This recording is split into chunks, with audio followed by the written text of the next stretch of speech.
네, 전 세계적으로 금리를 인하하고 있습니다만 그게 만약에 효과가 먹히지 않을 경우 우리 당국자들이 가장 눈여겨봐야 할 부문 어딜까요? 서영수 키움증권 애널리스트가 오늘 쓴 보고서에 따르면 해외 투자 자산들이 부실화된다면 국내 금융회사, 개인, 법인 등이 투자한 153조 원의 해외 사모펀드로 그 위험성이 전염될 가능성이 있다고 합니다. 국내 금융사, 개인, 법인 등이 사모펀드 형태로 해외에 투자한 153조 원은 주로 호텔, 부동산, 항공기, 쉘, 오일 업체 등 고수익을 약속하는, 그러나 그만큼 재무 안전성은 떨어지는 그런 것들이었습니다. 마침 또 그런 사업들, 호텔, 부동산, 항공기, 쉘, 오일 업체들이 이번 코로나19로 가장 타격을 받을 가능성이 높아졌습니다. 금융당국이 지금이라도 점검해봐야 할 것 같습니다. 네, 안녕하십니까. 세상에 이익이 되는 방송 최경영의 경제쇼 출발합니다. 저는 진실탐사 엔터테이너 최경영입니다. 유튜브 오늘도 같이 갑시다.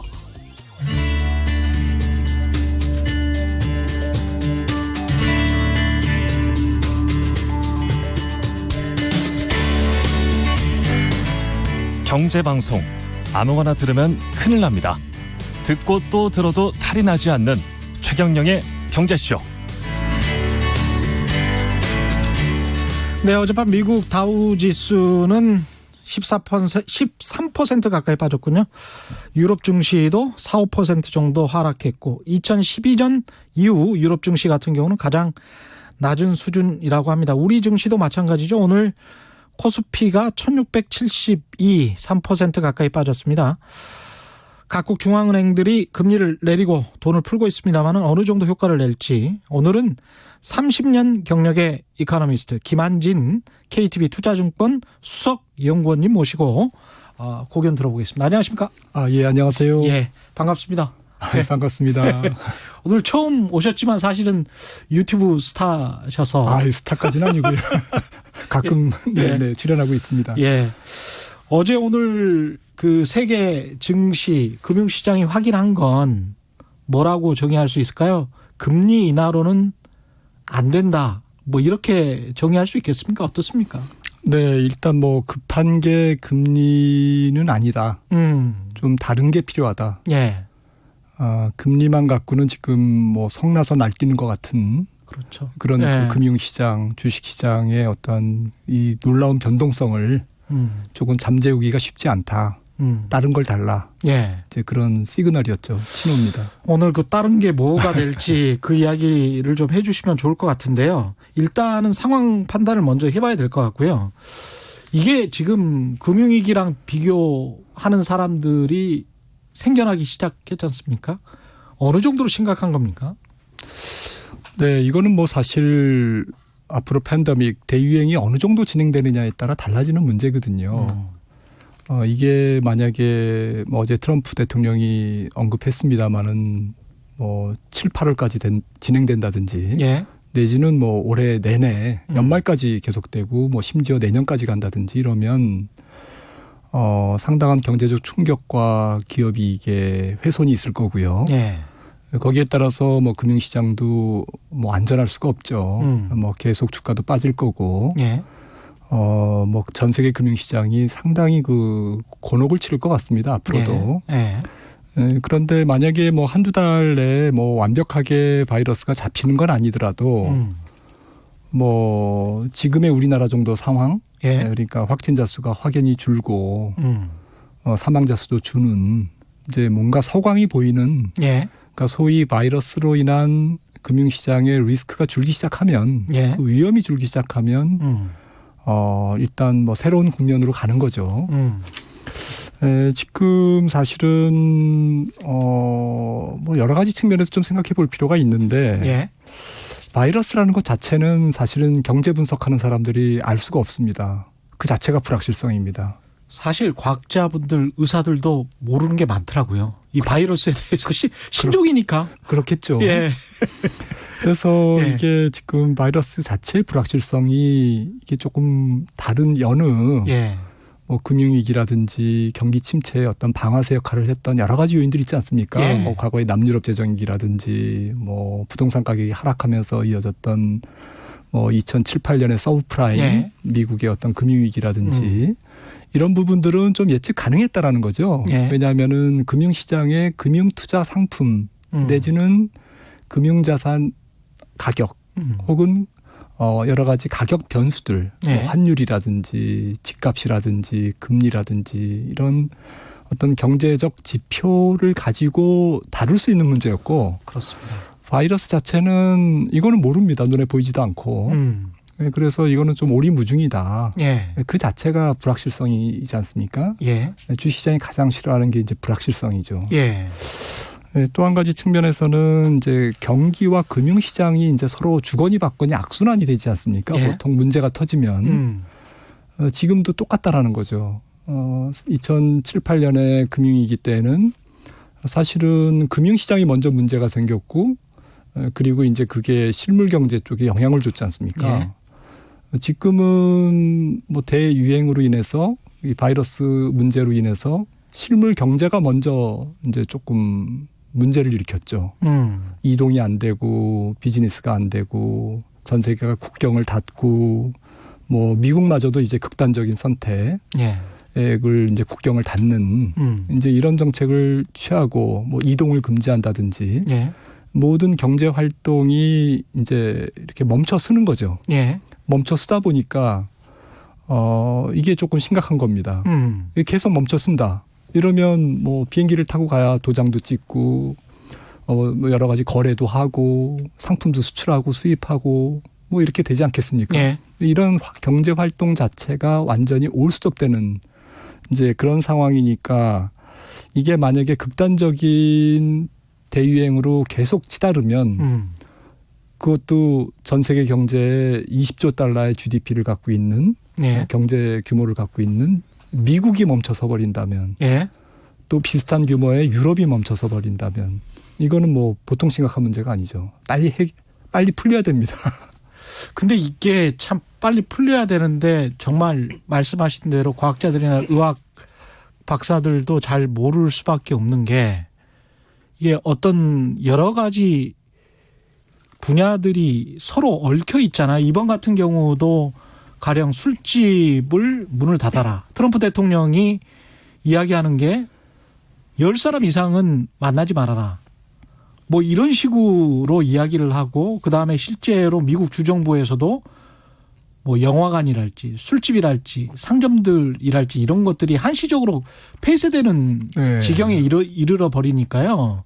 우리는 문이라도 열려 있잖아요. 근데 거기는 일단은 영업 정지 뭐 이렇게 돼 버리니까 이건 뭐 정말 듣도 보도 못한 상황이잖아요. 네, 난감하죠. 특히 그리고 이제 그동안에 그러면 B2B 사업이랄지 있지 않습니까? 가령 어디 가서 공장을 짓고 있는 무슨 플랜트 업체랄지 건설 현장이랄지 이런 것들도 제대로 재료를 조달을 못해서 멈춰서는 것 또는 노동자들이 못 나오니까 멈춰서는 것 그런 것도 걱정해야 되는 상황인 거죠 지금. 네, 그렇습니다. 그러니까 굉장히 독특한 경제 위기 변수다 이렇게 정의를 할 수가 있겠죠. 이런 적은 없었던 것 같거든요. 그것도 전 예. 세계적으로 지금 이제 중국이 조금 잠잠해지니까 예. 유럽과 미국이 그리고 나머지 뭐 여러 나라로 전 세계가 초연결돼 있지 않습니까? 예. 초연결성의 시대이기 때문에 이런 상태에서 과거보다는 각국의 교역이 말씀하셨듯이 굉장히 커지고 이 비즈니스 관계라든지 이런 부분들이 이제 다 국경을 넘어서 예. 국제 거래가 굉장히 많아졌지 않습니까? 이런 상품과 서비스의 교역이 굉장히 큰 상태, 또 공급 체인, 국제 분업이 굉장히 정교화돼 있거든요. 예. 가장 최적의 장소, 국가, 지역에서 생산해서 가장 효율적으로 생산해서 서로가 분업하는 시대지 않습니까? 예.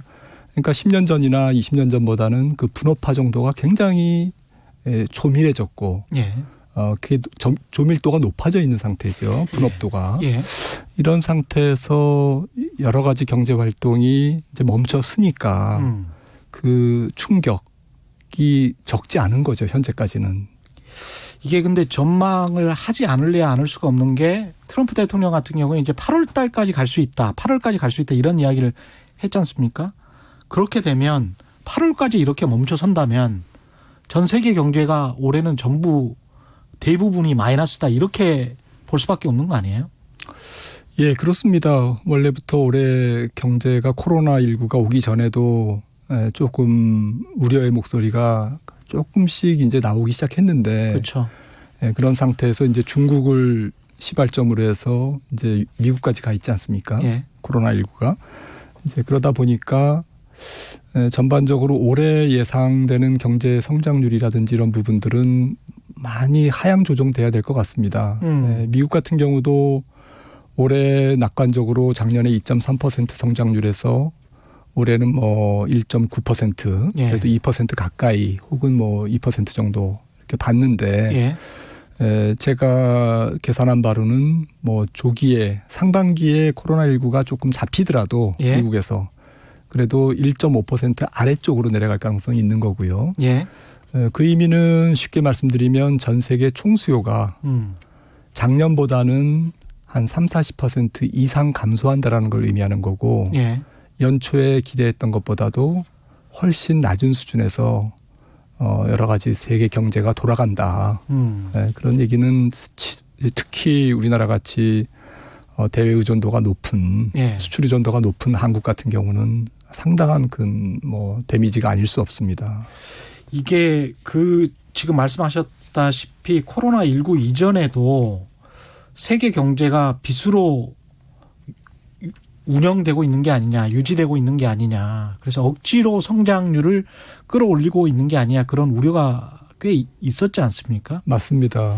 그게 코로나19로 이제 촉발이 돼서 살 사람은 살 기업들은 살고 죽을 기업들은 죽는 이런 수순으로 가게 되는 건가요? 아니면 이걸 어떻게 막을 수 중간에 그 한계 기업들을 다시 좀 살려주는 이런 과정으로 가게 될까요? 어떻게 보십니까?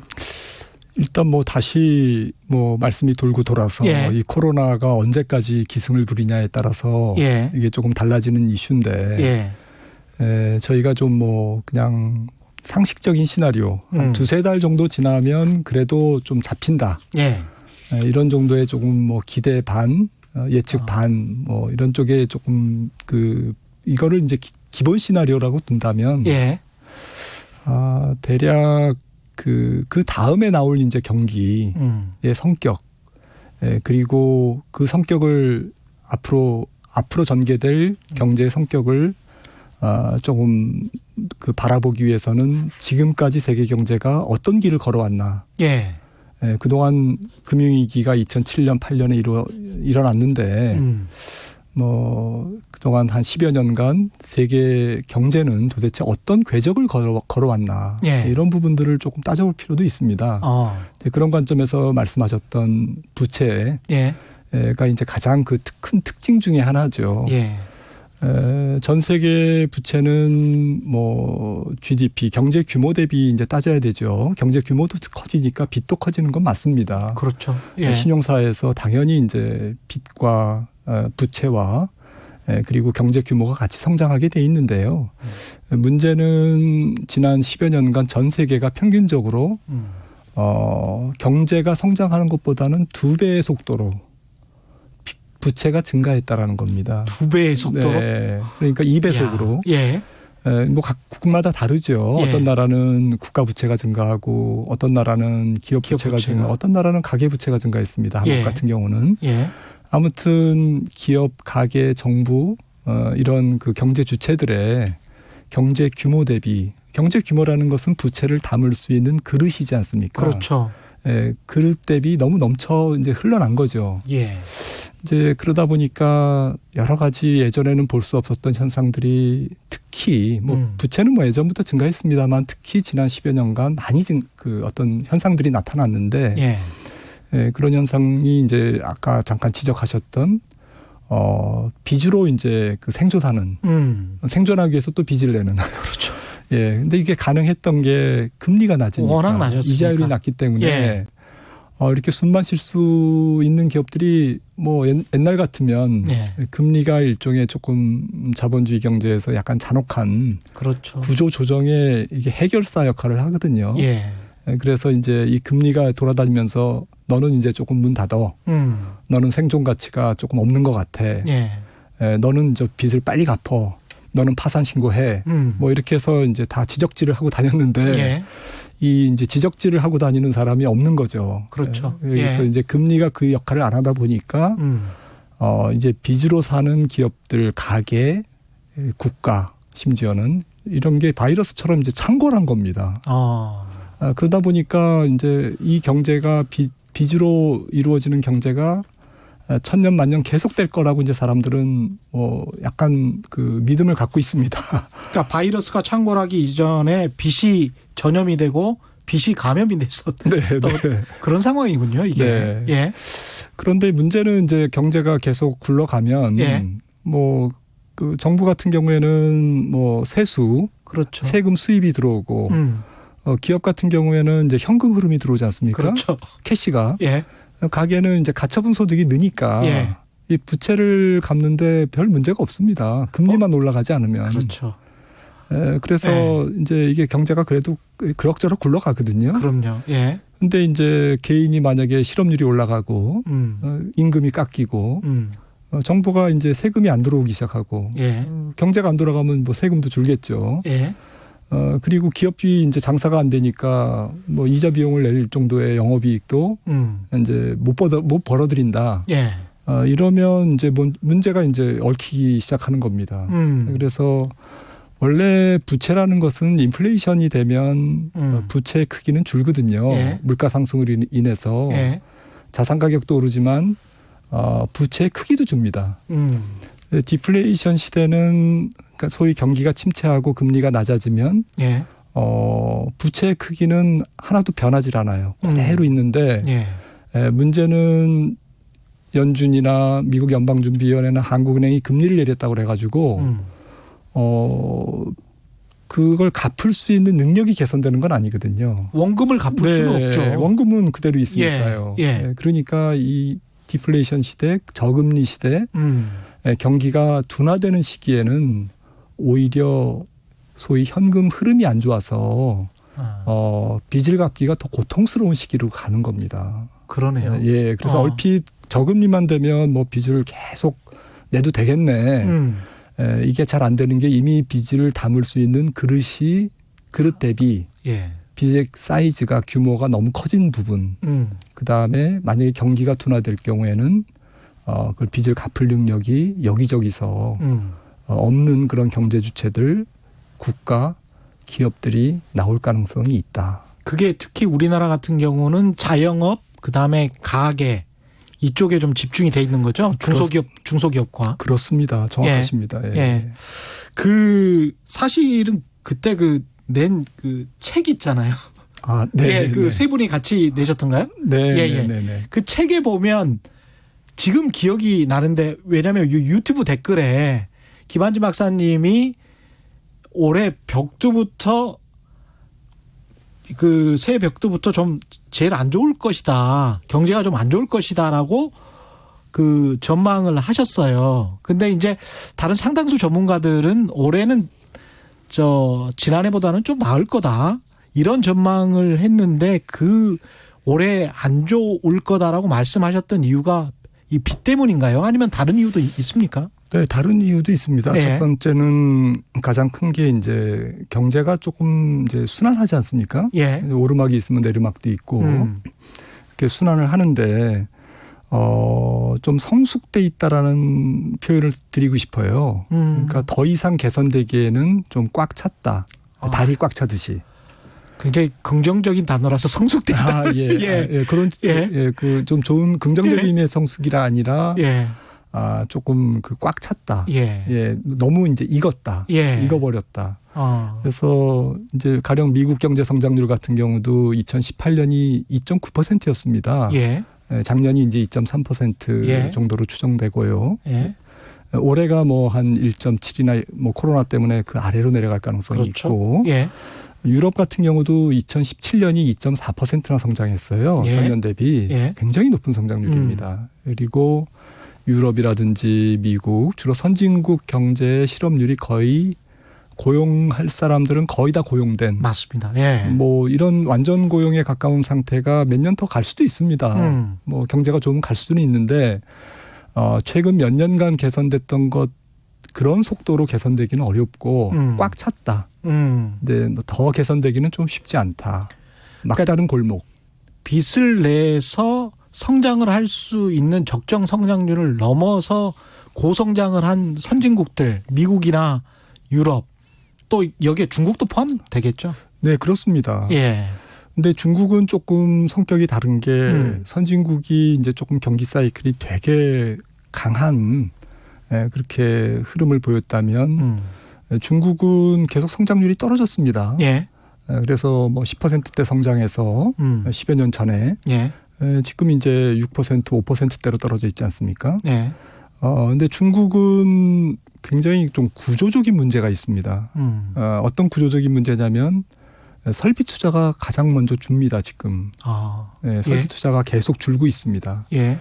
설비 투자가 주는 이유를 가만히 살펴봤더니 좀 남아도는 설비가 많다는 거죠. 그다음에 이 남아도는 설비를 가만히 봤더니 여전히 남아도는 기업들이 많다. 그래서 그게 이제 소위 구경제, 예. 산업재 이런 쪽인데 예. 이런 쪽에서 기업들이 돈을 못 벌다 부채가 계속 늘고 있다. 예. 그게 중국의 기업 부채입니다. 뭐 부동산 부채도 관련 부채도 있습니다만은 예. 이런 구조 조정에서 생기는 과잉 설비에서 생기는 기업들의 어려움에서 비롯된 부채의 누증, 예. 그리고 또 성장률을 산업 쪽에서 잘 못하다 보니까 부동산, 아파트 개발, 그리고 지방 정부의 어떤 그 지방 어떤 토지 개발, 예. 뭐 이런 쪽으로 뭐 뭔가 그 동력을 찾으려다 보니까 부동산 쪽에서 이제 과열이 일어나고 관련된 기업들, 뭐 부동산 관련 개발업체라든지 이런 기업들이 또 부채가 엄청 늘어납니다. 예. 이런 것들이 다 중국은 좀 구조적이다. 그러면 중국이 정말 안 좋은 길로 가고 있는 거냐? 그런 건 아닌 것 같고요. 예. 중국은 앞으로 계속 그 수출 의존적인 대외 경제에 매우 그 의존적인 경제로 가기는 어렵습니다. 예. 소비가 증가해야 되고 경제 전체에서 소비의 비중이 늘면서 소위 미국과 같은 그러한 거대 경제로 이제 조금씩 한 발씩 가는 거거든요. 예. 그런 국가 전체의 어떤 프레임을 바꾸는 과정 속에 지금 중국이 있는데 예. 문제는 그 과정에서 선진국의 수요, 전 세계 수요가 주니까 예. 이 구조 조정과 부채 조정이 좀 원활하게 진행이 안 되는 거죠. 그래서 정리해서 말씀드리면 잘 나가는 선진국은 좀 더 좋아지긴 어렵고, 예.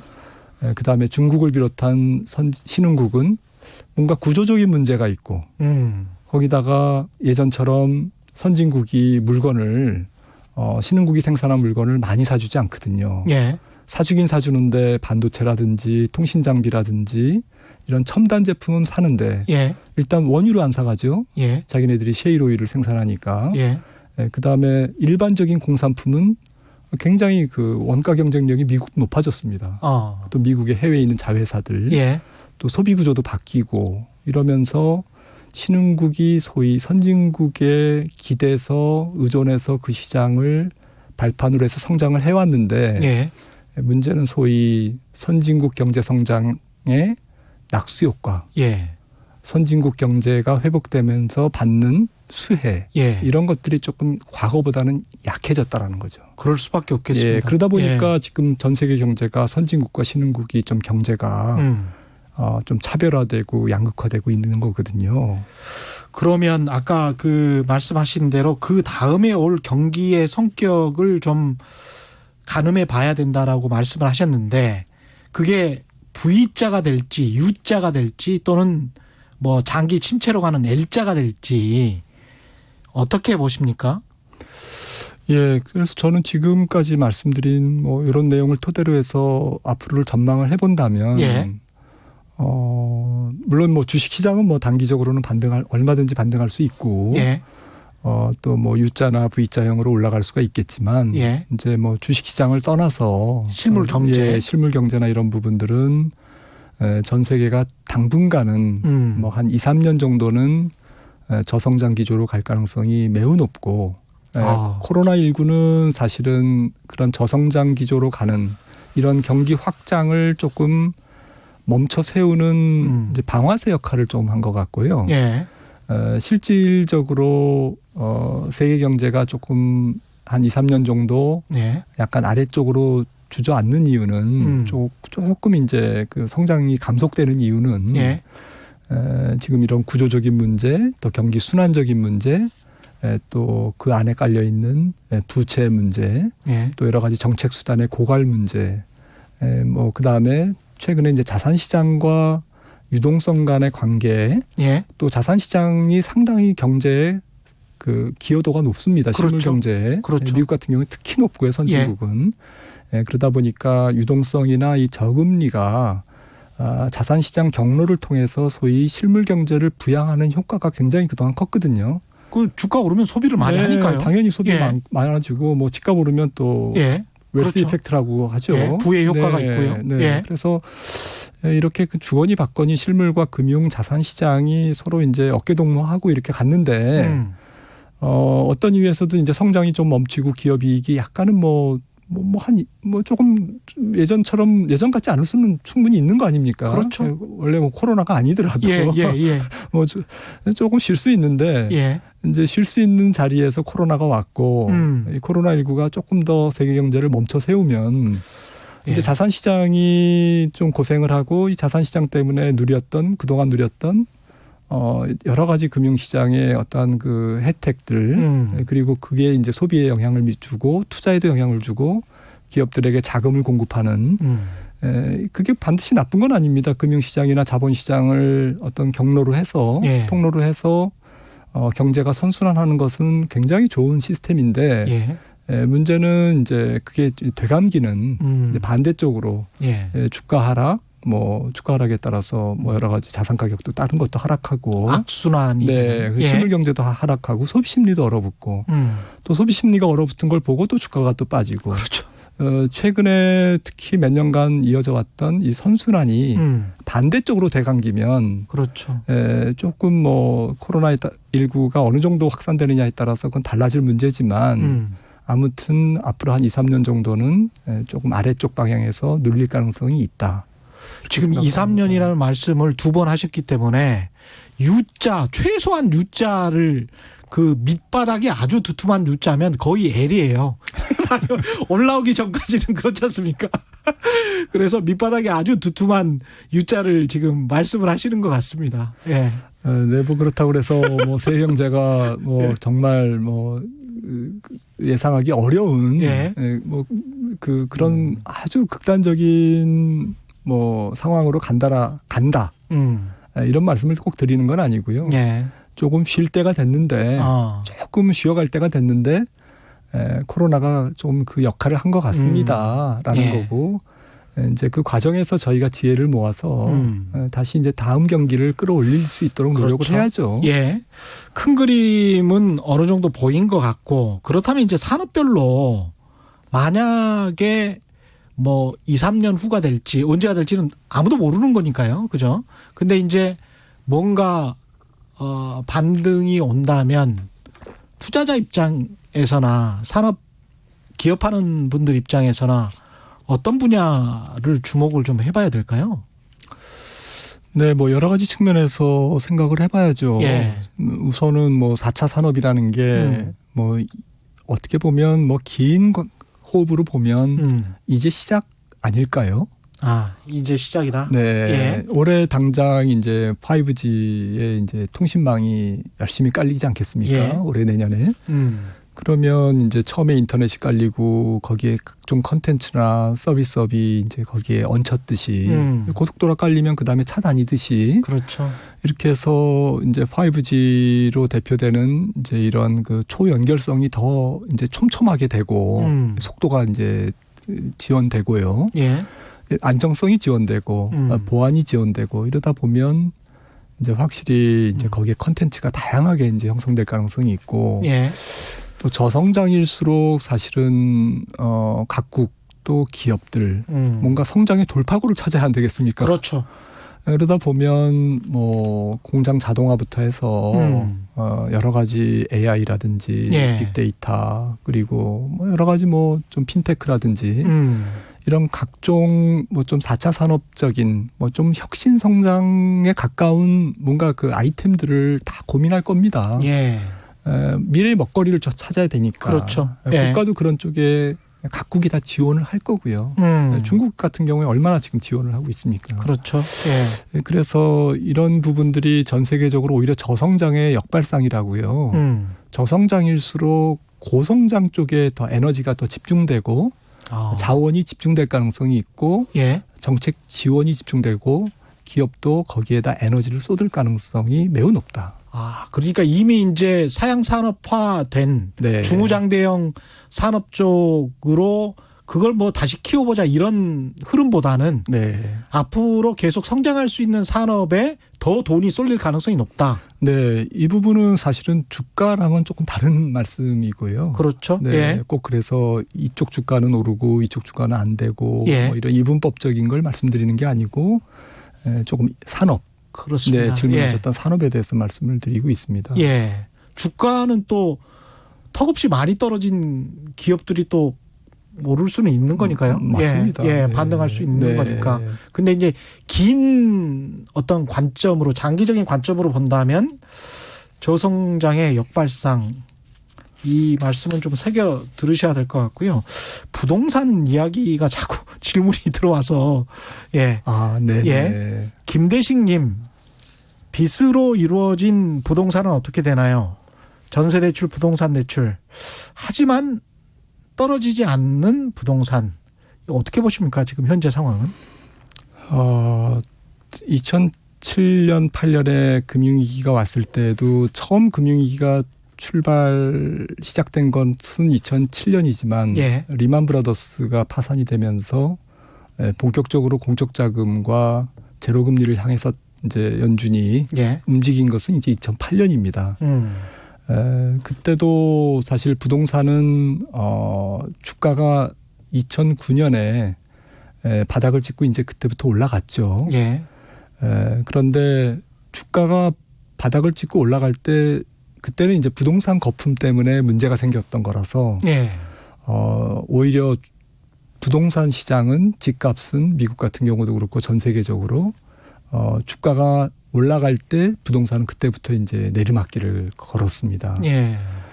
그래서 좀 이걸 왜 말씀드리냐면은 앞으로 전개될 상황에서 뭐 여러 가지를 고민하실 텐데 한 두 가지 정도를 말씀드리고 싶어요. 첫째는 전체적인 수요가 감소하는 그리고 전 세계 경기가 약간 좀 눌려 있는 그런 기간에는 집값이 다른 자산에 비해서 그렇게 강하게 움직일 수는 없을 거다. 그렇죠. 이제 그건 상식인 것 같고요. 전체적으로 소비 심리도 얼어붙고 뭐 고용이나 이런 심리적인 부분까지 해서 이제 좀 얼어붙을 가능성이 있기 때문에 그렇고요. 또 한 가지는 조금 이제 긴 관점에서 봤을 때 과연 제로금리 시대에 부동산은 계속 올라갈 수 있느냐. 금리만 낮추면 앞으로도. 근데 일본은 안 올라갔잖아요. 맞습니다. 일본 같은 경우가 90년에 뭐 금리가 거의 한 10%대 3개월 CP 기준으로는 20%였습니다. 그런데 그게 거의 1%대까지 떨어지는 사이에 상업용 부동산은 거의 한 10분의 1. 10분의 1? 네. 주거용 부동산은 3분의 1 정도 떨어졌습니다. 2005년까지. 10분의 1로 떨어졌어요? 그러니까 이게 이제 좀 특이한 현상이긴 합니다. 전 세계적으로 봤을 때는. 그래서 꼭 일본 상황이 전 세계에 다 전염될 거다. 2009년에 그 어떤 망령이 살아나서 이제 그런 말씀을 드리는 것은 아니고요. 한번 저희가 역사의 교훈을 되짚어 볼 때 그때는 왜 금리가 낮았는데 계속 낮아졌는데 부동산은 안 됐을까. 결국 뭐 부동산이 뭐 경제, 특히 어떤 사람들의 소득, 정책, 금리 뭐 이런 것들의 이제 변수지 않습니까? 예. 함수인데 그런 부분에서 금리가 작동 안 되는 때도 있다. 아무리 금리가 낮아져도 경기가 그 이하로 예. 그 이상으로 더 안 좋아지면 방법이 없죠. 저금리에도 방법이 없다. 예. 이 말씀을 좀 드리는 거고요. 그 대표적인 사례가 90년대에 일본의 부동산 어떤 버블 붕괴였다라는 거고요. 예. 이 당시에 결국 좀 참고해 볼 만한 것은 결국 빚이 많은 상태 혹은 자산 가격, 집값이 너무 과도하게 오른 상태에서 경제가 꺾이면 조정의 압력도 상당히 클 수밖에 없다. 그렇죠. 그건 어느 자산 가격이나 그렇습니다. 그렇습니다. 지금 예. 전 세계 주식시장이 좀 조정폭이 거칠고 좀 사나운 것도 고약한 것도 좀 그동안 너무 가파르게 올랐기 때문에 그렇습니다. 조정이 그 예. 반작용이 있듯이 그런데 이제 이거는 상대적인 거죠. 예. 경제가 이제 어느 정도 망가지느냐. 근데 가장 안 좋은 케이스는 부동산 혹은 실물 자산이 경제를 끌고 내려가는 거죠. 이제 이런 상태가 오면 그것은 뭐 굉장히 질이 안 좋은 경기 침체 국면으로 갑니다. 그거를 대차대조표가 한쪽에 자산이 증발해서 예. 불황이 왔다 그래서 대차대조표 불황이라고 그러거든요. 예. 그런 대차대조표 불황이 뭐 2011년에 스페인 주택 거품 또 2007년에 미국 서브프라임 예. 이럴 때가 급격하게 자산 가격이 조정될 때 소비가 급냉되고 예. 모든 사람들이 신용 불량자가 되고 뭐 이런 현상들이 종종 지구촌 곳곳에서 나타납니다. 예. 지혜를 갖고 이 부분도 사전에 대비를 해야 되는 예. 정책 과제라고 생각을 합니다. 각국의 대응과 우리나라 대응 그리고 개인 투자자 입장을 여쭤보기 전에 홍병등 씨죠. 미국 셰일가스 업체들처럼 우리나라에도 신용경색 문제가 있는 산업군 어떻게 보십니까? 이건 그런 게 있을까요? 예, 지금 미국의 그 가장 대표적인 뭐 조금 신용 등급이 낮고 예. 재무 구조가 안 좋은 업종은 지금 항공, 그다음에 호텔, 그렇죠. 그리고 여러 가지 이제 좀 여행. 아까 모두에 말씀드렸던 사모펀드 투자. 예. 다 그러네요. 예. 그리고 이제 말씀하셨던 셰일 오일이 상당히 많은 부분을 차지하고 있습니다. 예. 그런데 미국이 특히 문제가 되는 이유는 조금 우리나라랑은 다르고요. 예. 미국이 문제가 되는 것은 특히 경제 사이즈도 크고 금융의 중심이다 보니까 굉장히 그 저금리에서 소위 그 투자 등급에서 가장 낮은 쪽 이게 이제 저희가 트리플 B 등급이거든요. 예. 트리플 B 등급은 투자 적격 회사채입니다. 그래서 이제 여러 기관 투자가들이 다 투자할 수 있어요. 예. 그런 투자 적격 등급의 회사채 등급을 갖고 있는 기업들이 그동안 이제 돈도 많이 빌렸고 잘 빌리고 이렇게 해서 이제 사업 활동을 쭉 영위해 왔는데 최근에 이제 경기가 조금 약간 이제 어수선해지고 또 유가도 떨어지니까 이제 이런 유가에 민감한 기업 또 코로나19와 좀 민감한 어떤 그 피해가 있는 업종들에서는 이제 신용 경색이 오는 겁니다. 예. 뭘 말씀드리려고 하는 거냐면 어느 나라나 뭐 신용 등급이 낮은 기업은 있는데 예. 문제는 그 낮은 신용 등급의 기업들에게 돈을 너무 많이 빌려줬다.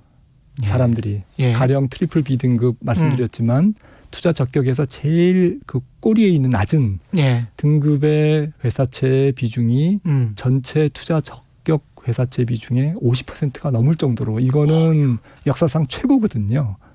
세계 시장, 채권 네. 시장이 다 그런 식으로 돼 있습니다. 유럽과 미국이 다 동일합니다. 예. 그러니까 뭐 거의 두 나라가 전 세계 회사채 시장에 글로벌 회사채 시장에 주도를 하고 있기 때문에요. 예. 그러다 보니까 너무 돈이 많이 그쪽으로 쏠렸고 그건 왜 쏠렸겠습니까? 금리가 낮다 보니까 그러네요. 금리를 많이 주는 쪽에 돈을 많이 빌려준 거죠. 아. 저금리를 이기기 위해서. 예. 전 세계 기관 투자가와 개인 투자가들이 그쪽에다 돈을 빌려준 거고요. 채권을 예. 사준 거죠. 그렇죠. 그리고 그 밑에 있는 정급 본드라고 하죠. 예. 투자 아예 부적격인 등급의 채권들에게도 은행들이 대출을 많이 해줬습니다. 예. 은행들은 그 대출을 또 기초자산으로 해서 CLO라고 하는 구조화 증권을 해서 예. 발행해서 신용 등급을 또 이제 수학적으로 높여서 전 세계에 이렇게 다 뿌렸거든요. 지난번에 CDO랑 똑같네요. 2008년 금융위기 때. 그때는 이제 파생 예. 상품이고 이번에는 뭐 파생 상품은까지는 아닙니다만 예. 뭐 구조화 증권. 예. 그래서 네, 약간 엇비슷합니다. 그러네, 근데 그 그러네요. 규모가 예. 상당히 그 비슷하고 그 과정도 비슷하고 또 약식으로 대출해 주는 비중도 굉장히 많고요. 네, 그래서 좀 설렁설렁 대출하고 기업들도 돈이 필요하고 예. 또 금융 투자자들도 높은 금리의 어떤 그 금융 상품이 필요했고 누이 좋고 매부 좋고 이래서 이제 이게 확산된 거죠. 예. 네, 그래서 이제 그 낮은 등급의 기업들이 돈을 너무 실력에 비해서 많이 빌렸었고 예. 또 많이 투자를 했다. 그런데 특정 금융기관들이 뭐 2007년처럼 뭐 집중적으로 많이 갖고 있다거나 아니면 그 안에 파생 상품이 아주 복잡하게 구성돼 가지고 예. 이게 터지면 몇 배의 이제 원자폭탄 같은 그런 그 폭발력을 갖는다 이런 정도는 아니지만 예. 아무튼 말씀하셨듯이 구조도 비슷하고 또 그 위험에 대한 태도가 너무 안일하게 그동안 왔다라는 것은 상당히 유사한 측면이 있습니다. 예. 그러다 보니까 지금 최근에 뉴스 보시면 계속 뭐 미국의 신용 어떤 기업들의 신용 위험 그리고 그런 하이힐드 스프레드의 상승 거기에 연준이 개입을 하고 레포 시장에 개입을 하고 단기 금융 시장에 유동성을 공급하고 이런 뉴스들을 매일 보실 수가 있거든요. 그렇죠. 예. 이제 이런 이유가 그만큼 그쪽이 지금 복잡하게 움직이고 있고 코로나19가 건드리고 있는 가장 취약한 고리 중에 하나다라고 이제 보셔야 될 것 같은데 예. 우리나라 같은 경우는 그 정도로 그렇게 약간 그 투자 부적격 등급이라든지 그 아래 그 약간 그 밑에 있는 예. 저신용도의 기업에 그렇게 많은 자금이 쏠린 것 같지는 않거든요. 그래서 문제가 전혀 없는 건 아니지만 또 경기가 앞으로 계속 안 좋아지면 그렇죠. 현재는 문제가 없지만 이제 문제가 생기는 기업들이 나올 수 있습니다. 이제 이런 부분들은 계속 관찰을 해야 되겠지만 미국처럼 그렇게 심각한 상태는 아니다. 그런 업종이 있다면 그동안 좀 영업이 안 되는 사업 자체가 안 되는 그러한 업종이 예. 세계적으로는 더 비슷합니다. 네. 그렇죠. 네네. 근데 말씀을 듣다 보니까 저는 역으로 약간 이게 모럴 해저드 같은 생각일 수가 있어요. 근데 빅숏의 영화에서 보면 망하기 직전까지 이건 절대 안 망할 거야라고 금융기관의 투자자들이 이야기하는 이유가 너무 많은 사람들이 물려있기 때문에 너무 많은 정보와 너무 맞습니다. 많은 기관들이 물려있기 때문에 그런 대사가 계속 나오잖아요. 빅숏에서도 실제로 그리고 그때 상황이 2008년 상황이 그랬었던 것이고 근데 지금 50% 정도의 채권이 그런 상황이고 그래서 더 이렇게 연준이 뜨겁게 반응을 했던 것이라면 그런 측면에서 어떻게든 구제하고 막으려고 하는 그런 활동도 굉장히 활발하겠구나 그런 생각을 하게 되네요. 네. 우리 정부는 지금 시간이 별로 없어서요. 네네. 금리 인하를 하고 각국 정부에서 뭐 다양한 대책들이 나오고 있고 실제로 뭐 현금을 쥐어주려고 하는 그런 정부들도 있더라고요. 그렇습니다. 어떻게 보십니까? 정책이 어쨌든 그 시의성이 굉장히 중요하겠죠. 예. 지금은 뭐 그 위험이 그나마 조금 통제될 수 있고 정책의 효과가 그래도 먹힐 때 정책을 펼치는 것과 완전히 망가진 다음에 펼치는 것은 이제 좀 다를 것 같습니다. 그렇죠. 그런 측면에서는 지금 과감한 경기 부양책을 하는 것은 맞는 것 같은데요.